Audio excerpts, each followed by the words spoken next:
Welcome to IBTV. Guntur నగరానికి చెందిన Suresh noodles బండి దగ్గర పనిచేస్తూ జీవనం సాగించేవాడు. అదే ప్రాంతంలో నివసించే 16 ఏళ్ల యువతిలో గత 3 నెలలుగా ప్రేమలో ఉన్నాడు. ఈ క్రమంలో గత నెల 21న ఇద్దరు ఇల్లు నుంచి పారిపోయారు. యువతి కుటుంబ సభ్యులు నల్లపాడు పోలీస్ స్టేషన్లో కేసు నమోదు చేశారు. అప్పట్లో సురేష్ తల్లిదండ్రులను పిలిచి అవమానకరంగా మాట్లాడినట్లు బంధువులు తెలిపారు.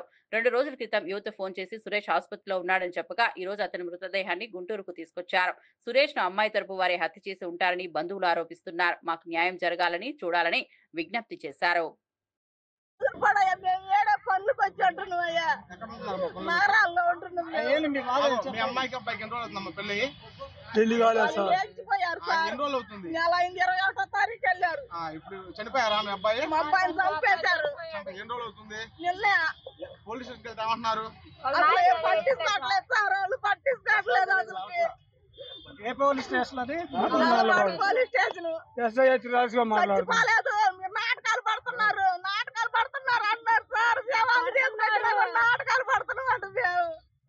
అమ్మాయి నా కొడుకు పైన చచ్చిపోతున్నా సార్. ఈ ముసలాన్ని పెట్టుకొని నాకు ఆ కొడుకు ఒక్కడేనయ్యా ఆధారం.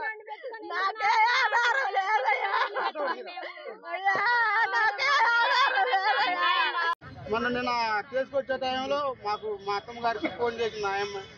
గాంధీ హాస్పిటల్కి వచ్చిన తర్వాత నిన్న తీసుకొని మా నుంచి ఇక్కడ తీసుకొస్తే తరుణంలో దారి మధ్యలో మరణించాడు అని చెప్తే వాళ్ళే చంపి మాకు ఆ అమ్మాయి ఏదో బాగా ఆరోగ్యం బాగా జాయిన్ చేసినట్టు ముందు.